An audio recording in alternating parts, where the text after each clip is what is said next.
by my just technical error. So, good afternoon, everyone at home. I'm Joan with Reading with Joan.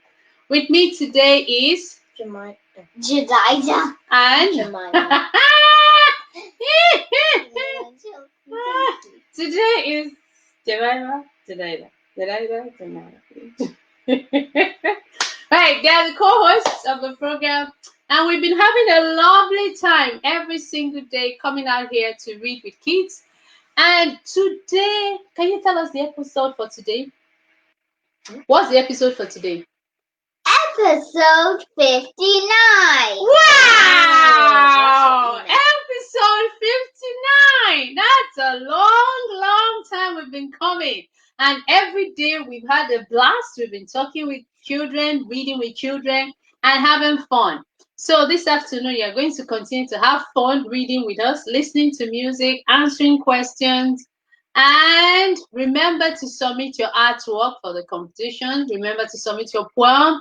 Remember to write your story for the Writers of the Month. And we look forward to the collections of everything. We've had quite a handful of artists coming up, and we are looking forward to writers and poets. So I'm going to call on Tamara to read for us this afternoon. Welcome, Tamara. We are going to leave the screen while you come up and read for us. Unmute yourself, Tamara. I did. Okay, so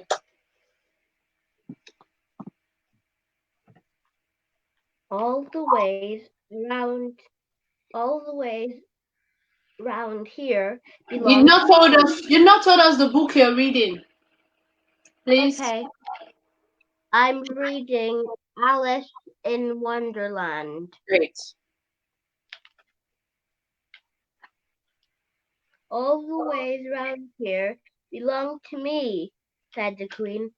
Off with her head. Then the Queen changed her mind and asked Alice to have a game of cricket. Everyone to their places, she shouted. But no sooner had the game started than everyone began shouting and arguing. To add the confusion, the Cheshire Cat kept appearing and disappearing in the most annoying manner. The Queen couldn't stand it no longer.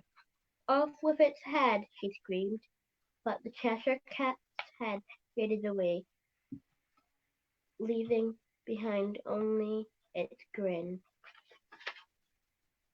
The Queen was so angry that she ordered the White Rabbit to take Alice to the courthouse for trial. You are charged with the crime of cheating at cricket, he announced, and also with tiring the Queen and making her lose her patience. Well, shouted the Queen, off with her head. Shouldn't we hear the evidence first? asked the King. If we must, the Queen snapped at him. Call the witness. The first witness was the March Hare. He cleared his throat and said, I have nothing to say. Then came the Dormouse. Finally, the Mad Hatter marched to the front. He wished the Queen a happy unbirthday, offered his best wishes, and went away. At that moment, the Cheshire Cat appeared again. Look, cried Alice, the Cheshire Cat. Immediately the Dormouse jumped out of his teapot. He ran up and down squeaking, and everyone ran after him. Alice knew that she must escape. Then she remembered the mushroom in her pocket. She ate a piece, and soon she towered above the court. Turning to the Queen, Alice cried, You don't frighten me. You're only an ugly, wicked old queen. Alice then swallowed another piece of the mushroom to make herself smaller, hoping that no one would notice as she ran away. But they did notice her. Through the royal maze they chased her, but Alice ran and ran. At last she found herself standing once more in front of the little doorknob with the brass. At last she found herself standing once more in front of the little door with the doorknob. Alice cried, "Please let me through! Please let me through!" Then she heard a kind voice saying, "Wake up, Alice! Tell me what you learned today in history." It was her big grown-up sister smiling down at her. Alice blinked and rubbed her eyes. There was Gina curled up in her lap. "I've had such an exciting time," said Alice. "There was a white rabbit, and I was curious, so I followed him, and Alice's adventures in Wonderland were over." The Oh, end. the end. Oh, wow. Thank you for that. That's interesting. So we are coming back to join you. So kids, Tamara, do you have any question for the kids? Yes. So what's the question? My first question is, what did the Queen keep on saying? Off with Wait, his or her anybody at home? What did the Queen kept on saying? Did anybody hear that? off with her head. It doesn't matter. Yes. Okay, good. All right. So any other question? Yes. Okay. What were the cards the Queen's soldiers supposed to do? Did you hear the question? Tamara, please repeat the question. What were the cards the Queen's soldiers supposed to do? What were the King's soldiers supposed to do? The Queen's soldiers. I thought it said something about cards. The Queen's soldiers are cards. The Queen's soldiers are card. What were they supposed to do? Anybody with an answer? To paint the roses. To pick the roses? No. To paint something is red. To paint the roses. To paint the roses. No. To plant red roses, but since they accidentally planted white ones, they decided they would paint the white ones red. Okay, that's what And the same thing just said. Okay, so they're supposed to plant red, but they planted white. White roses. So they planted white roses and they're supposed to plant red roses. So they wanted to color the white one red. Interesting. Is that possible? We should try that. No. Okay. All right. Thank you, Tamara. We are going to allow Jedidah to read a book, right? Can you remind us the book you're reading and the kids? Wait. Calm down. Please, can you exit the stage? Exit. Quickly exit that stage. And then we are going to ask Jedidah to come into the middle of the stage. Can you sit in the middle, please? And sit up appropriately so we can have a good view of you. Oh no, I just left the page. So I'm going to put you full. So always read loud and clear so everybody at home can hear you. Remind us the book you're reading. The book I'm reading is Puss in Boots. Puss in Boots. Next day, Puss in Boots set another trap. This time, he caught 4 partridges. Roast partridge for supper, said Jack. There may be some partridge feathers to stuff my fiddle. I may not be rich, but at least I will be comfortable. While Jack was cooking supper, Puss in Boots walked down to the road to the king's palace once again. Your marvelous majesty, said Puss in Boots, bowing low. Here's another present from the Marquis of Carabas.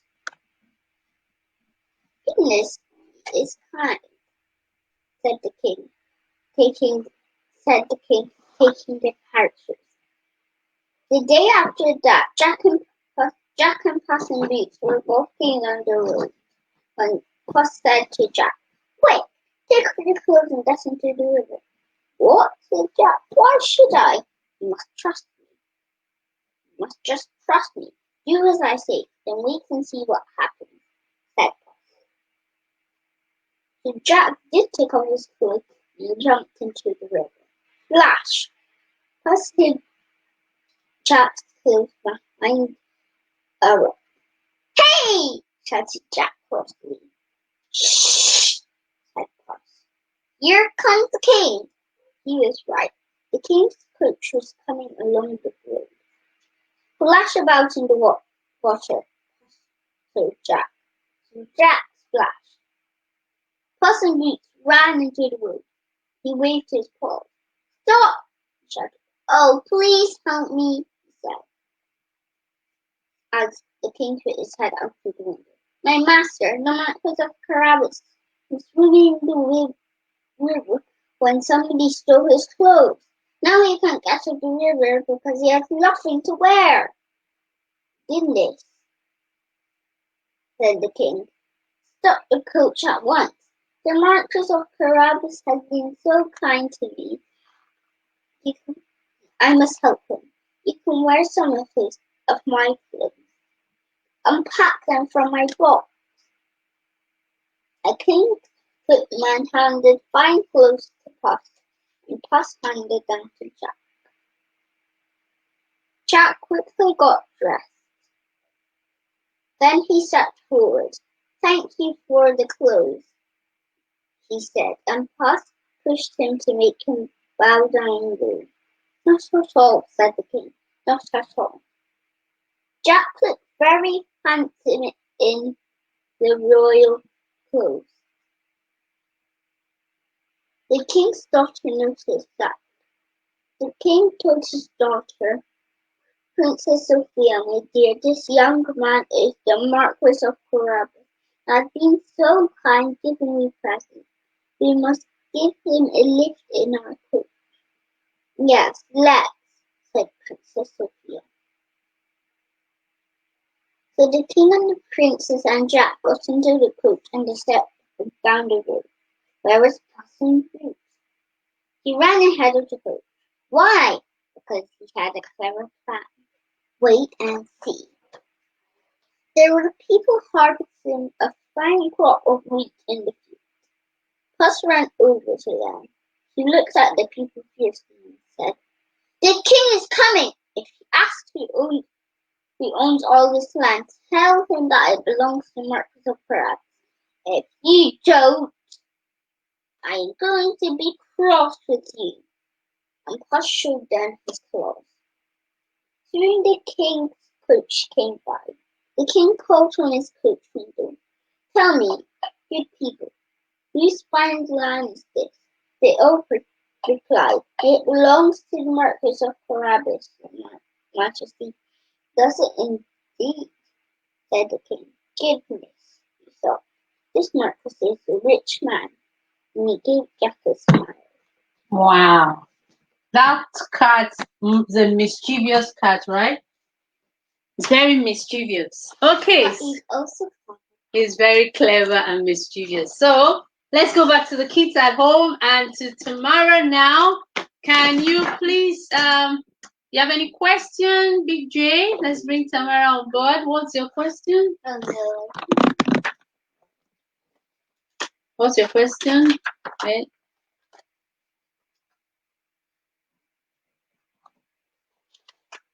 What's your question? Where did Puss hide Jack's clothes? Where did Puss hide Jack's clothes? If you know the answer, just raise your hand and okay. Chibuma is the first to raise her hands. Where is Chibuma here? Okay. All right. Okay. That's not her. Yeah, is she the one? Okay, this is her. Okay. Sorry. Okay, all right. What's the answer? Puss hid the clothes behind the tree. Okay, any other person? That's your answer. Wait. Any other person? Okay, Tamara, let me unmute you. Where? In the cupboard.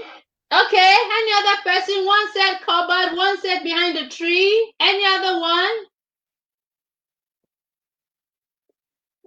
Ayo, where are you? No, don't force her. Do you have any other one? Any other person? Okay, Jed, do you want to tell us? It's behind the rock. Behind the rock! Oh no!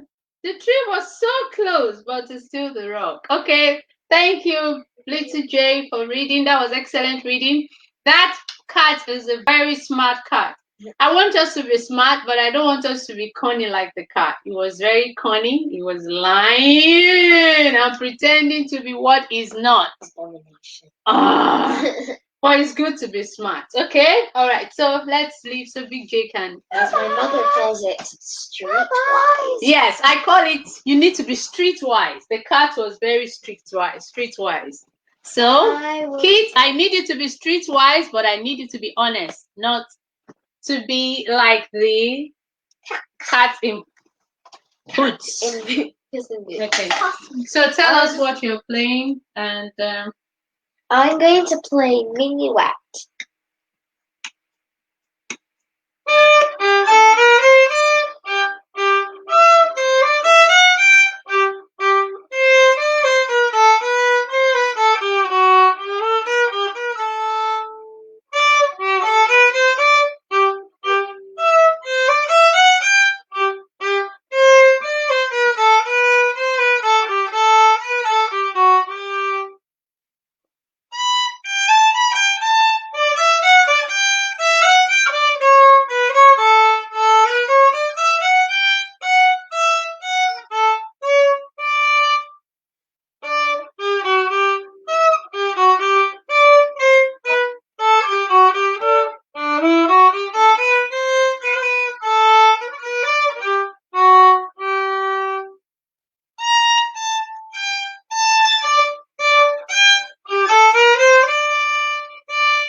well done. Thank you. You want to pick up your book and just read? Yes. Okay. So And I have some questions already. Okay, good play. Pick up your book and read. So I'm going to be reading Science Geek Sam and the Secret Logbook from page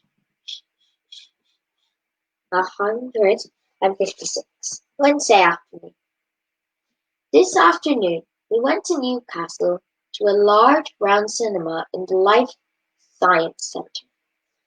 It has the biggest planetarium in the north of England, and we were the only people there.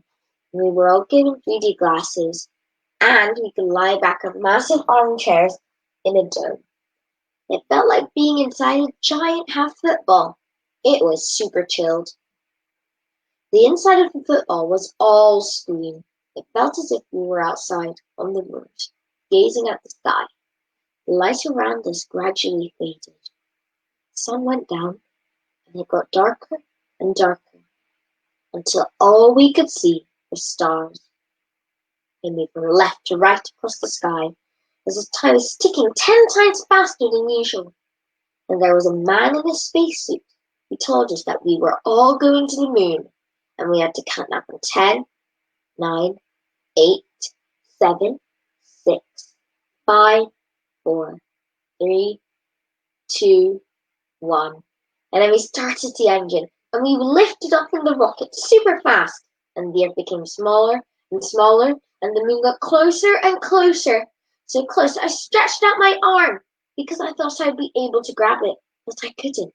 We carried on flying to Mars and Saturn, and even further, all the way past the Milky Way, and the stars were zooming past like embers escaping from a fire. Sir, Lawrence groaned, I'm feeling a bit sick. Okay, take your glasses off and shut your eyes for a few minutes, Mr. Nolan. That doesn't help. Does anyone have a plastic bag for Florence? Mr. Nolan asked. And the Milky Way to Saturn, on to Mars, and back to Earth again. When we finally landed on Earth, I felt quite relieved. The universe is really quite big. Now then, Mr. Nolan said when we finished doing the dishes. Mr. Nolan, Mehmet, and Rashid had made pasta bolognese, and this time there were no kitchen disasters. I ate 3 platefuls. Tonight, we're going to do something really fun. Musical chairs, shouted Florence. And the boys are the chairs. Archie and I looked at each other. Live musical chairs. That was a terrible idea. Thankfully, the other boys thought the same. Why don't we play Tinker Tailor or the camouflage game? Said Matteo. Yes, or football. Mr. Nolan waved a stack of paper in the air. We're going to do a treasure hunt in the woods. Oh, no, sir. No, please. Can we choose not to play, sir? No, we're all going to take part, said Mr. Nolan. And you'll hand in your mobile phones first. Florence shook her head. I am not handing you my phone, sir. My mum said I always had to keep my mobile on me, Esther said. What are you going to do with them, sir? Matteo asked. With our phones. You aren't going to call Monica, are you? Monica is Mr. Nolan's girlfriend, who moved to the States for a few months. Mr. Nolan is madly in love with her, and they're getting married next year. Mr. Nolan laughed. No, of course I won't use your phones, I promise. I'll give them to Tony, and to look after them. But we'll be doing the treasure hunt in a very special area. The International Dark Sky Park. There's an open-air gallery with large telescopes which receive radio waves in space. If you're walking around with your mobile phones, they might think we found aliens, said Matteo. Okay, good. Thank you so much for reading that. Now you stay in the middle, don't worry. Okay, so can we bring back every other person? Did you enjoy Science Geek today? Yeah, I did. It Yes. What's wrong with that? Taller.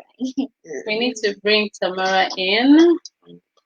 Okay, what is wrong with our mouse this afternoon? I need to use my hand. Okay, so what's the question you have for the kids at home and everybody? Are you okay? Okay. All right. So what's your question?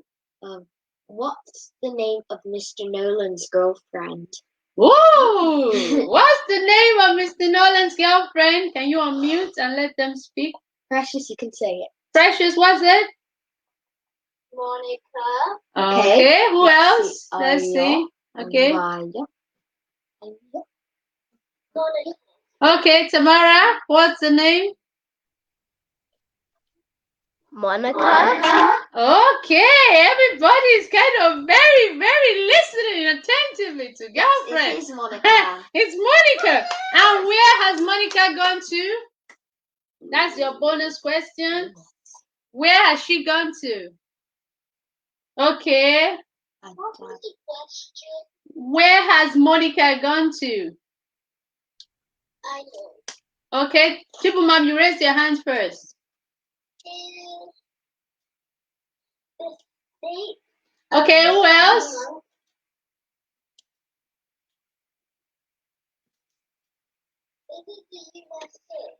What else? Tamara, speak if you know it.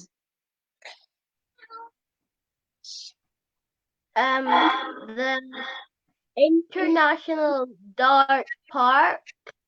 Okay, who else? Any other one? Any other person? Okay, I think It's not USA. Yes, it is. it is USA. It's the USA, Dad. So whoever It's said, not the dark sky. so who are the people that said USA? Ayo and Chibumam, right? Ayo and Chibumam. So we have points for Precious, Ayo, Chibumam, Tamara today, right? Good. So that's And I fine. have another. You have another question. Oh! What? Okay, this is the last one, I promise. Yeah. Where were they doing the treasure hunt? It said two things. Where were they? Okay, Tamara, speak first. Okay, there are two answers. The International Dart Park. Okay, next person. Help me with that one. International Dark Sky Park. Who else?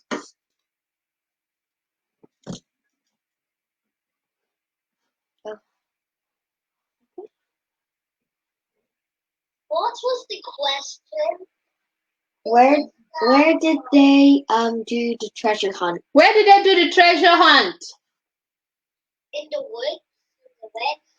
Okay, so who else has an answer?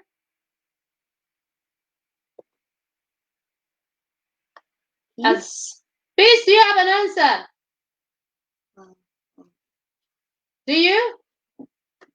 All right, so Jamie, what's the answer? One of the answers was the International Dark Sky Park. So Tamara, you almost got it, but still, I think Chibumam got it.